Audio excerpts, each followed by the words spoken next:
Hello, hello, hello, and welcome to Mic Drop episode 11, the podcast where we just talk about what's going on in the music industry. We all bring our own topics and just have like a little friendly conversation just to educate ourselves, but also just to be aware of what's going on.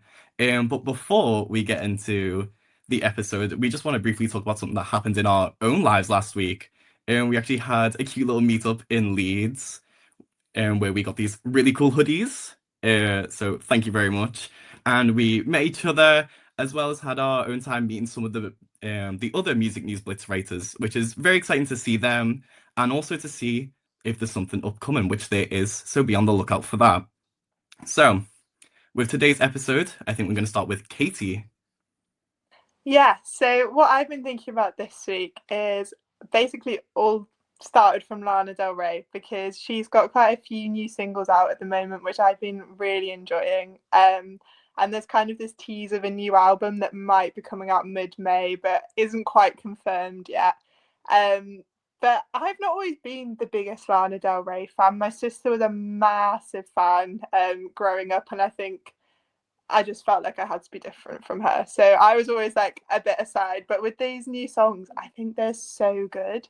But with Lana Del Rey, I think there's always this thing going on with her music that people aren't always happy with the way she presents certain themes. One of them being domestic violence, which is obviously a very important and serious theme.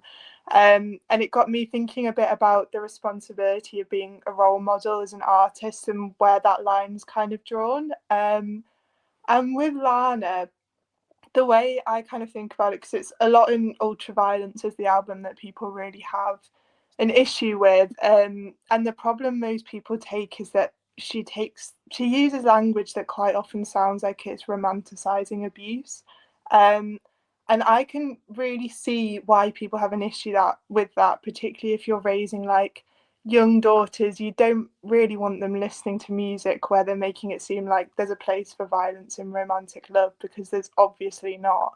Um, but I also thought about it from her perspective, which is that this is an experience that she's lived through. She's been in violent relationships, and obviously there's reasons people stay in these relationships and there's reasons they get into them in the first place.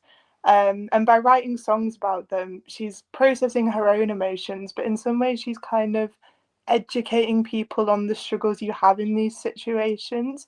And I understand that sometimes the language can be a bit problematic, but that is quite often how people feel when they're stuck in these type of situations. And I think as long as you've got an adult around you that can kind of help contextualize that, I think that in some ways Lana has the right to write about her own experiences, even if it's not necessarily something that's appropriate for everyone to hear. I don't know what you guys think, but that's kind of the road I've gone down.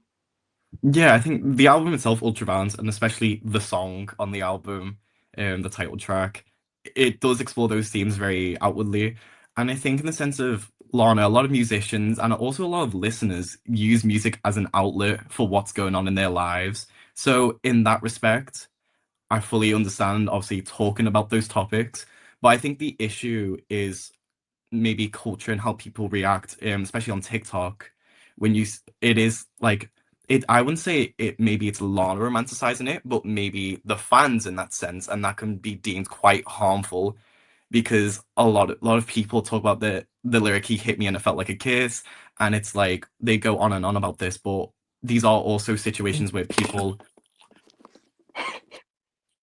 Sorry, guys.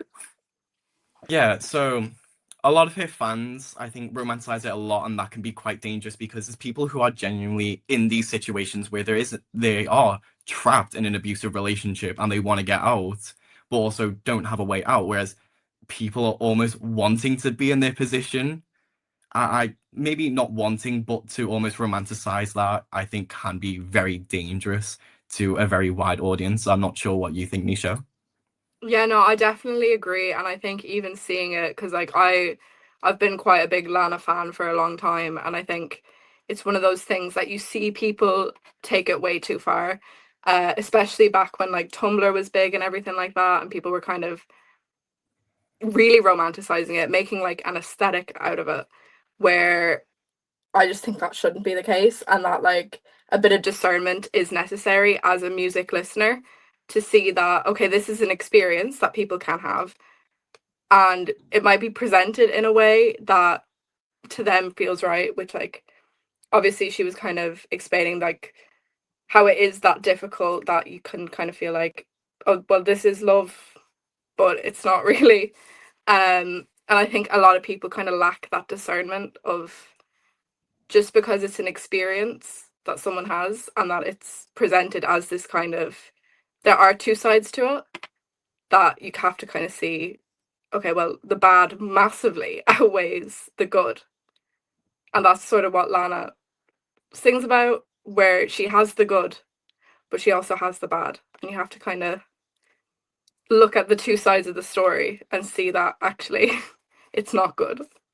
Yeah, I really, really agree with that. And I think that with Lana, so this is obviously something that's happened in her past, and she sings about it in past tense, and she's kind of got a new take on it now. But if that wasn't the situation and she had released this album when maybe she was at her absolute lowest and she was trapped in this situation, that doesn't necessarily mean that she's a bad person. It means that that's her singing about her situation.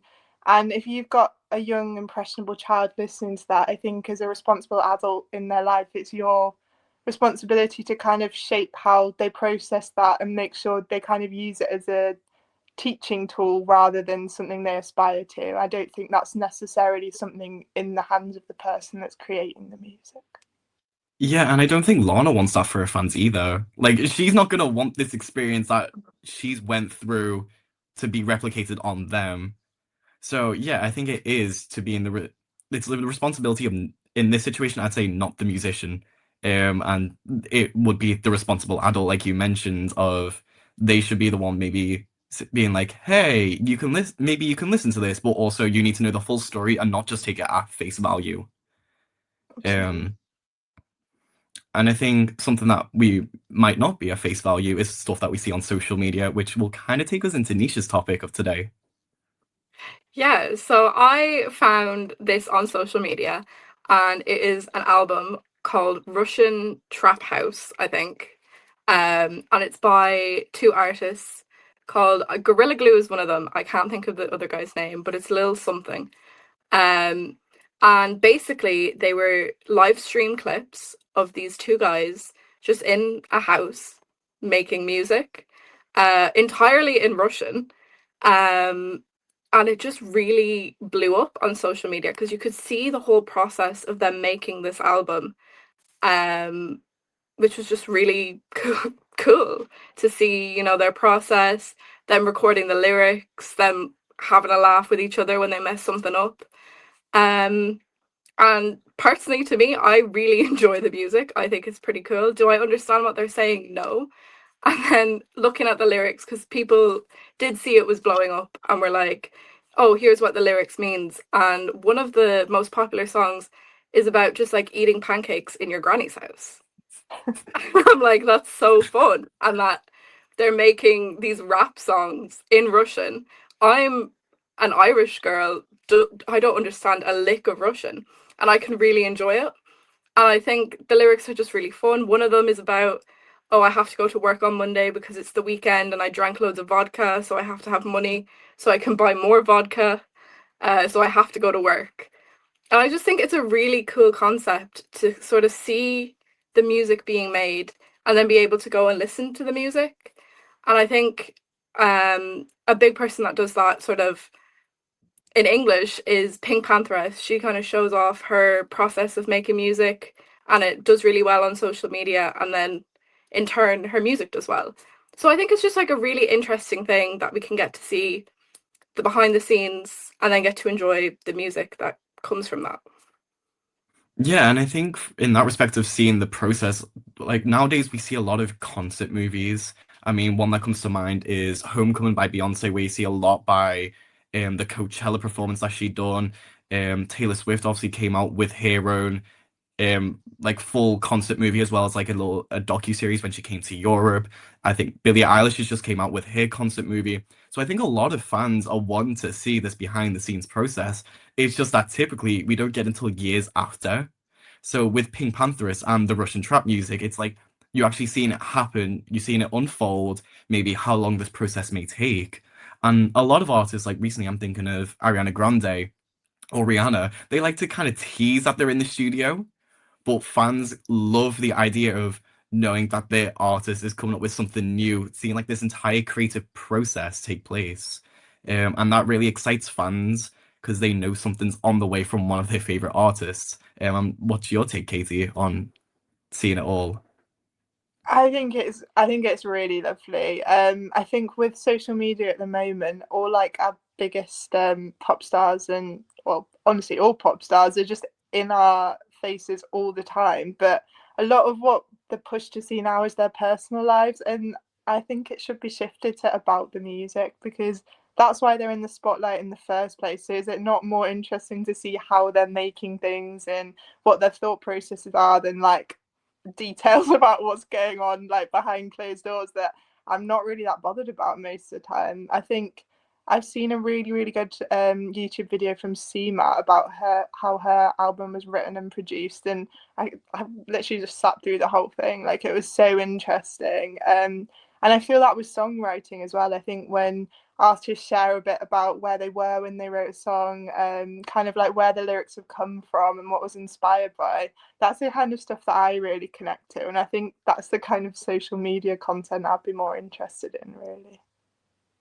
Yeah, and I think as well from like that standpoint gets you more interested in the music, but also for some like especially with Pink Pantheress, we've talked about this before, she makes it on GarageBand, like very simple, like accessible um tools that are available for everyone and could also push people who maybe just want to try out music to get into the industry themselves. So it's also the fact of its interest from the fans from just seeing the creative process and their thought process throughout making an album or making a song, but also that kind of accessibility within getting out into the industry. I'm not sure if you have any final takes on it, Nisha. No, I agree. I just think it's so cool, and it's just it like Katie said, kind of it's the side of a musical artist that I like to see because I'm a fan of them because of the music and seeing their whole creative process, like how their brain works in terms of like what sounds good and what doesn't. I find it so interesting.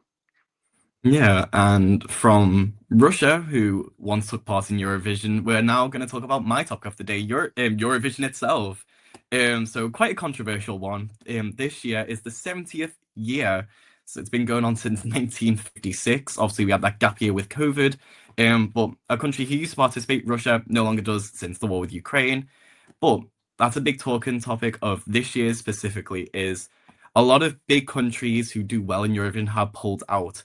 Iceland, Ireland, Netherlands, Slovenia, and Spain. These are all countries that are boycotting the contest due to Israel's involvement still being allowed to take part in the contest with what's going on with them.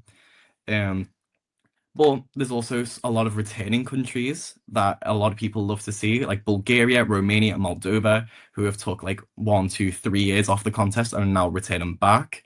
And that's primarily happening over next week. So I just want to quickly ask, have any of you guys watched Eurovision before? Yeah. I'm a big Yeah. fan. I think for a lot of people, it's like if your family watches it, you end up watching it. Because that's how I started watching it, is because I'd watch it with my parents and my sister every single year. And then that's kind of just grown into me. Like even last year, I was at university when it happened, but I still made sure to watch it. And it's one of those things. I feel like maybe I forget about it, and then every May just comes around and it hits you because it is like this build-up process the entire time. I mean, some countries host their own contest to select an artist. Some countries the broadcaster will pick the artist themselves. And it is like an entire whirlwind year-long process. But in May, it just kind of hits me like a truck, and it's like, oh wow, there's 35 songs for me to listen to, maybe like, not like, but love. Yeah. Katie, I'm not sure. Have you listened to any of them this year? No, I haven't. I've only really watched it once in my life. I did think it was a lot of fun, but I think politically it always just feels a bit uncomfortable for me. So I'm not always like massively immersed in it. I think probably this year I won't watch it, but I really do see the fun side of it. Like, you can just get some ridiculous songs, some pretty catchy ones as well. But yeah, there's Yeah. definitely a lot of stuff that comes out. Yeah, and I think that political standpoint from it is so the whole reason the contest was created was to bring Europe together, not be political after World War II. Um, but ever since I want to say the Ukraine war, um, and when they hosted in 2023, well, when the UK hosted on behalf of them, the memo has always been united by music, and that's carried on throughout the years, whereas normally there'll be a new message, a new memo every single year. But that's one that's progressed on, and I think that's a lot of where people are drawing the line with Israel and their participation is how can you? It's almost this double standard that people are having between how they treated Russia with how they're treating Israel. Because I feel like if you're involved in a war, you shouldn't really be having a standpoint on a music festival that realistically is going to be seen by hundreds of millions of people in Europe and across the entire world. Um, so I think having that standpoint you shouldn't have if you're involved in any kind of war. I think as well, if you can't say you're apolitical and then ban a certain country, I think for me, like, you got to go down the political route or you don't. I'm not really here for like the selectively, well, you can be in it, but you can't. Like, that doesn't really sit right with me. I think that's kind of where I'd draw the line personally.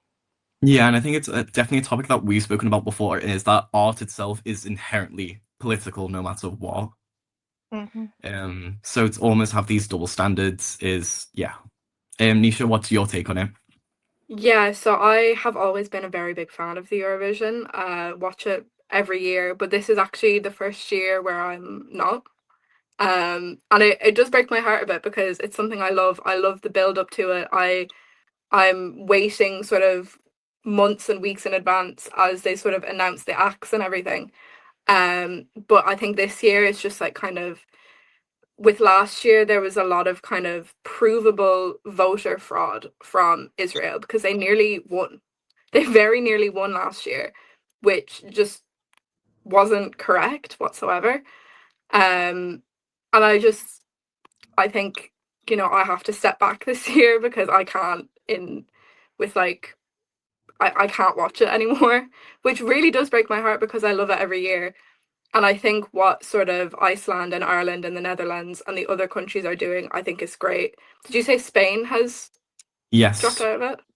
And I think for them to lose one of the big six is I feel like they should be taking it more seriously. And I really did think all these countries would be able to come back because they would drop Israel. Um, but they haven't. And I think maybe it has a lot to do with the main sponsor for the Eurovision is Moroccan oil, like the hair products and stuff. And they are, I think, like the owners of that company are Israeli. So obviously if Israel weren't allowed to do it, they'd probably pull back their sponsorship. But I think, yeah, it kind of breaks my heart that I won't be able to watch it this year, but I won't. Yeah, I and I think, think oh, sorry, you apologies. go. Yeah, and I think a lot of people are taking that standpoint, especially of kind of I don't know, the past couple of years, ever since 2024, I want to say, has been this massive fallout. There was a lot of things going on, especially within Israeli media. They were making jokes about a lot of the acts, and then there was a whole controversy with Yus Klein, him performing in the semi-final, but then when it came to the grand final, he was pulled out and wasn't even allowed to perform. So there's been a lot of issues, and I've noticed like since 2024 it just has been this massive fallout in the competition, and people are really choosing sides. Do I continue supporting and watching, or do I really take a step back? Yeah. And I do think it's one of those things where as soon as money gets involved, it's going to get political. And I think that's just like a great example of this, because I do think Eurovision was created with the right mindset. I don't think that they wanted it to go down this route, but powerful people have got involved, money's got involved, and it's not apolitical anymore, and you can't make that claim. Yeah, and kind of with as Nisha mentioned, Spain, one of the big six. So for those who don't know, the big six is typically the host country and those who provide the most money. So to support the contest, which is France, Italy, the United Kingdom, Spain, and Germany. there's one more, Germany. So typically those countries will progress straight to the grand final and have a slot already there to perform and to possibly win, and they provide the most money to support the contest, and then the host country just gets is normally the winner from the previous year, so they host it and they also get the spot in the grand final. So Spain being, I mean, there's some powerhouse names in Netherlands, they typically do quite well, but obviously Spain with that large financial backing that they provide every single year, them pulling out is significant for the contest as a whole, as well as it just being a notable country like Spain.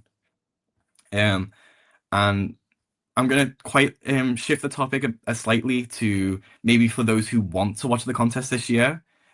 So we'll typically see two semi-finals on the 12th of May and the 14th of May, with the grand final on the 16th of May. Um, and there's some songs to look out for in terms of the odds. It's Finland, Greece, Denmark, Australia, and France. That's like the bookies top five at the moment. I'm gonna go with I've only listened to very few. I think maybe as rehearsal footage comes out, which they show very briefly until the semi-finals. My current favorite is France. They've kind of went for a pop opera, which is quite insane, and I really enjoy it when the countries sing in their own language. From I don't know whether that's something you guys gathered from watching in the past.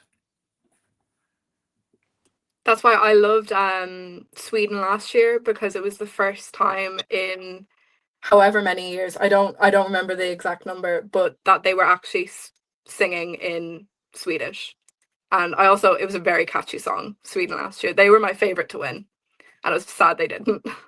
Yeah, and I think a lot of people kind of share that sentiment of, I mean, it was a Swedish song. Back like that whole the Russian trap music is. You mentioned they were talking about pancakes at grandma's house. I mean, the Swedish song was about a sauna the entire time, but everyone loved it. It was very catchy, done very well with the public, and a lot of people kind of had it on to go win. Obviously, in the end, we got Austria, who are the hosts, as it's in Vienna. It was JJ with Wasted Love. Um, but kind of on previous winners, and they typically come back with a new song that they've released in the past year to be able to perform. So it's also they get the exposure of winning, but then they also get the exposure of, hey, I'm back. There's a reminder of my face. And here's some new music I've released, which I think is very interesting to see and almost because there's some winners who go radio silent, there's some who do really well, and there's also just some artists that maybe don't do well in the competition but have a massive spike after it. I remember, I think it was the Portuguese song last year, that went very popular on TikTok afterwards. And a lot of I think Americans like reflect on a contest and it's like the song's amazing, but how did it not do well in Eurovision? It's when so popular on TikTok. So they kind of have their own points of view. And in the UK this year, so typically the UK play very safe. I think that's something that can be made of they play safe within terms of their music that they bring. Whereas this year they've kind of brought experimental like synth wave with Look Mum No Computer. He's typically a YouTuber, but he's made some bizarre instruments. I think it's just something you're gonna have to Google and search for yourselves. Is like makes his own instruments out of I don't know. There's a lot, and it's something that you would never really expect. Um, so it's quite cool to see the UK go down this route. And I think, yeah, it's something that most people are very excited for this every single year, and that's something that may have fell off within the past years. So we'll probably be back with a catch-up episode of what happened at Eurovision, whether there's any drama or just the general music ability of what happens on that show. Because there's a lot of important things that go on, and we'll find out on the 16th of May who will win. So I think that's maybe a quite nice end to the episode. I just want to say thank you for listening. I hope you enjoy it. We'll be back next week with another episode of Mic Drop. And obviously, as I teased earlier, there might be some more content on the page. So be on the lookout for that. Thank you for joining us. Check out our articles on Music News Blitz. Check out our social medias. We've got a wonderful writing team. Nisha and Katie are few of the very many, and it's wonderful to see. So thank you so much for listening, and we'll see you guys next week. Bye bye. Bye. Bye.